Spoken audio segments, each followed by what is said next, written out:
close your eyes for a second. Think back as far as you can. What's your earliest memory? Maybe it's a birthday party when you were 4. Maybe it's your first day of school. Maybe it's something random. The color of a room, your mother's voice, the taste of birthday cake. Now tell me this, how old were you in that memory? 3, 4, 5? Here's what's strange. You weren't born at age 3. You didn't just appear on this planet as a fully formed toddler. You were alive before that. You experienced things. You felt things. You saw faces, heard voices, touched objects. You took your first steps. You said your first words. You lived 1,000 days before your earliest memory, and you remember none of it, not 1 second. Think about that. The first 3 years of your existence, completely erased. You have more memories from last week than from the entire first 1,000 days of your life combined. Why? What happened to those memories? Where did they go? Were they ever really there? This isn't just some quirky brain glitch. This is one of the most profound mysteries of human consciousness. Because here's what scientists discovered. Your brain was recording everything. You weren't a blank slate. You were learning, experiencing, and absorbing reality at a rate you'll never match again. So if your brain was recording, why can't you press play? Let me tell you about Rebecca Sharrock. She's 34 years old. She lives in Brisbane, Australia. Has total recall of every day of her life. How does it work? Say I gave you a date, the 5th of November 2008. What happens? The 5th of November 2008 was a Wednesday, and I just heard on the news that Barack Obama had become the US president. And she remembers being 12 days old, not vague feelings, not reconstructed stories her parents told her, actual memories. She remembers lying in her father's car, looking up at the steering wheel, wondering what it was. She remembers the texture of the seat beneath her, the light coming through the window. 12 days old. When scientists tested her, they were stunned. This shouldn't be possible. Childhood amnesia, that gap in everyone's memory, is supposed to be universal and hardwired into every human brain. But Rebecca's brain didn't follow the rules. She has a condition called highly superior autobiographical memory, or SAM. Only about 60 to 80 confirmed cases exist worldwide. People with SAM cannot forget. Give Rebecca any date from her life, and she can tell you what she wore, what she ate, what the weather was like, who she talked to. She can recite every Harry Potter book word for word, not because she studied them, because she read them once, and her brain stored every single word. But here's what Rebecca's rare condition revealed to neuroscientists. You had those memories too, once. The memories existed. They were real. They were stored in your brain, and then something happened. Your brain deleted them on purpose. Let's go back to the very beginning, your beginning. You're in the womb, dark, warm, cramped. You can hear your mother's heartbeat. Her voice muffled sounds from outside. Your brain is constructing itself at a speed that will never happen again. Every minute, your brain creates 250 zero neurons, on average throughout pregnancy, to reach the more than 100 billion neurons in a newborn baby. Every single minute. By the time you're reborn, you have almost all the neurons you will ever have in your entire life. Your brain is a biological construction site on fast forward, building the most complex structure in the known universe. Then you're reborn. The first thing you experience isn't gentle. It's violent, not emotionally, but physically. You go from warm darkness to bright lights, cold air, harsh sounds. Hands grab you. Your lungs inflate for the first time. It hurts. You scream. And your brain is recording all of it. Neuroscientists used to think newborns were basically unconscious, biological autopilot with no real awareness. Eat, sleep, cry, repeat.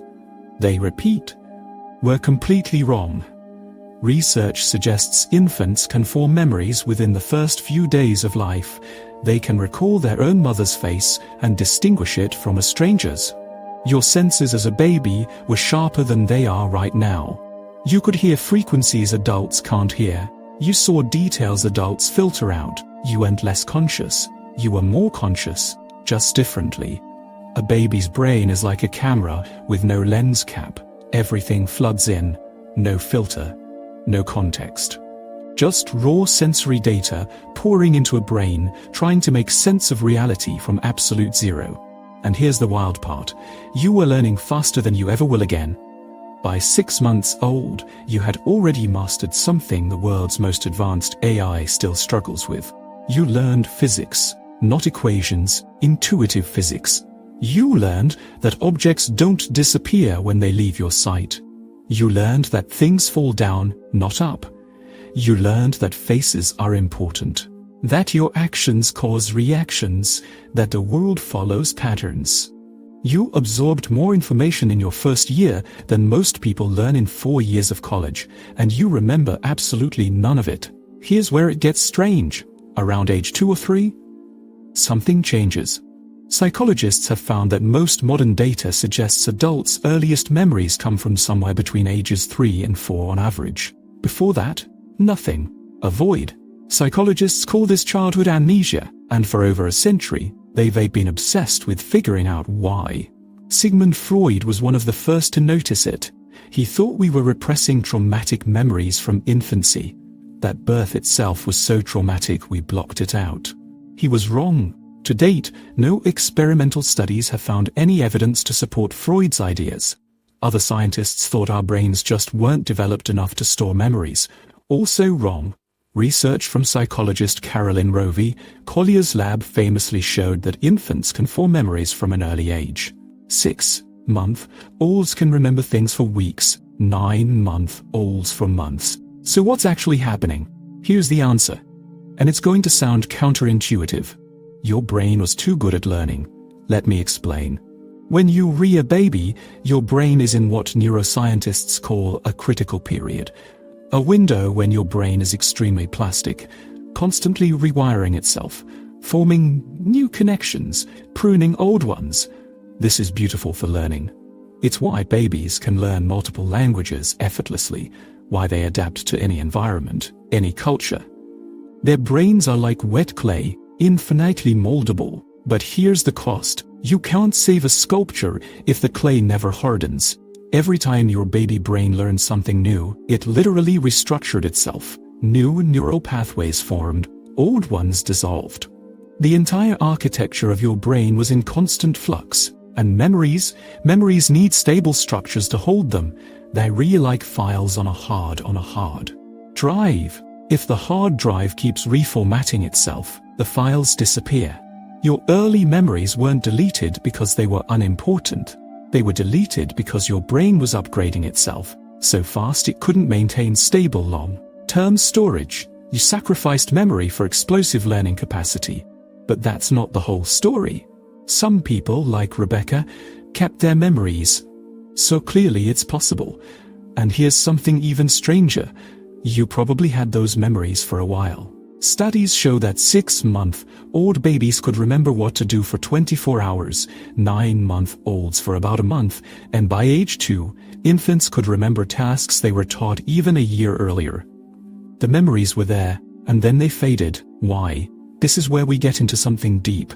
Something about the nature of memory itself. Most people think memory works like a video recorder. Something happens. Your brain hits record. The memory gets stored perfectly, waiting for you to access it. That's not how it works. Not even close. Every time you remember something, you're not playing back a recording, you're reconstructing it. Your brain takes fragments and rebuilds the memory in real time. And here's the critical part. Every time you reconstruct a memory, you change it slightly. You add details. You remove others. You color it with your current emotions. Memory isn't storage. It's storytelling. And when you rear a baby, you don't have a story yet. You don't have a self to tell it to. Think about your earliest memory again. When you picture it, you probably see yourself from the outside, right? Like you rewatching yourself in a movie. That's because you were not remembering the original experience. You're remembering the story you've told yourself about it. You've reconstructed it so many times, from photos, family stories, your own retellings, that the original is gone. What you have now is the memory of a memory. Of a memory. But when you were a baby, you had no concept of I, no sense of self, no internal narrator to file experiences under my life. Researchers have tested this with the mirror recognition task called the Rouge test. Infants younger than 18 months just smile at the cute baby in the reflection, showing no evidence they recognize themselves. You experienced everything. The colors, sounds, feelings, but you had no framework to turn those experiences into retrievable memories. Until you develop a cognitive sense of self, which happens around age 2 to 3, you can't create autobiographical memories. You can learn. You can adapt. You can store how to walk, how to speak. But you can't create the narrative memories you'd later call my childhood. You were conscious. You were experiencing, but you weren't you yet. So where does that leave us? You lived roughly 1,000 days before your first memory. 1,000 days of experience, learning, bonding, discovery, and none of it made the cut. Or did it? Here's what keeps neuroscientists awake at night. Just because you can't consciously remember something doesn't mean it's gone. Recent studies suggest we experience infantile amnesia not because we don't retain information as young children, but because we were unable to retrieve these memories as adults. A 2023 study found that forgotten childhood memories could be reinstated in adult mice by using light to stimulate neural pathways relevant to specific memories. Yale researchers are now testing whether infants, toddlers, and children can remember home videos taken from their perspective as babies, with tentative results showing these memories might persist until preschool age before fading. And here's the most provocative part. Scientists are beginning to entertain the radical, almost sci-fi possibility that early memories may endure in some form into adulthood, despite being inaccessible. Think about that. Every moment from your first 1,000 days, your mother's face, your first steps, the first time you laughed, might still be in there, locked away in neural pathways you can no longer access, not erased, just hidden. But here's the darker side of this mystery. Studies show that events like abuse, trauma, and neglect, even when they occur during infantile amnesia, can predispose adults to psychopathologies. Data for neglected children show they almost all have problems with learning and cognitive functions, some improving with care, others never recovering. So how can events you can't remember shape who you become? The memories aren't conscious, but they re there, encoded in how your brain wired itself, in the connections that formed, in the patterns that stuck. You don't remember being held as an infant, but your brain does. You don't remember the tone of your mother's voice, but your nervous system does. Early life events can greatly impact adult behavior and may predispose individuals to various psychological conditions, even though early memories are inaccessible to adults. Your first years didn't just disappear, they became you. Let's talk about what this means. For Rebecca Sharrock and the 80 others with Hazam, life is both a gift and a curse. She remembers every kindness, every achievement, every beautiful moment. But she also remembers every embarrassment, every heartbreak, every cruel word spoken to her in childhood. She's described her memory as endless, uncontrollable, exhausting. Childhood insults and bullying come back with full emotional weight, making it hard to move on. At night, she often relies on classical music or prescribed medication like Valium to quiet her memory and help her sleep. For the rest of us, we get to forget, and maybe that's not a flaw. Maybe forgetting is one of the most important things our brains learned to do. Think about it. If you remembered every diaper change, every time you cried, every moment of confusion and helplessness from your first years, how would you function? If every mistake, every embarrassing moment, every painful experience stayed as vivid as the day it happened, how would you move forward? The paradox is this. Hippocampal, dependent learning develops relatively late in childhood, and early memories are rapidly forgotten. Yet early life experiences exert lifelong effects on the brain and cognitive function. We forget the events but keep the lessons. We lose the details but retain the patterns. We erase the moments but preserve the growth. Here's the final twist. Your brain is still doing this, right now. You think you remember yesterday clearly. You don't. Your brain is already editing it, condensing it, deciding what matters and what doesn't. Most of what you experience today will be gone by next week. Most of next week will be gone by next year. Your brain is constantly choosing what to keep and what to let go.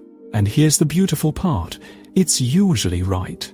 The moments that matter, the ones that matter, changed you, that taught you something, that connected you to someone, those are the ones that stick.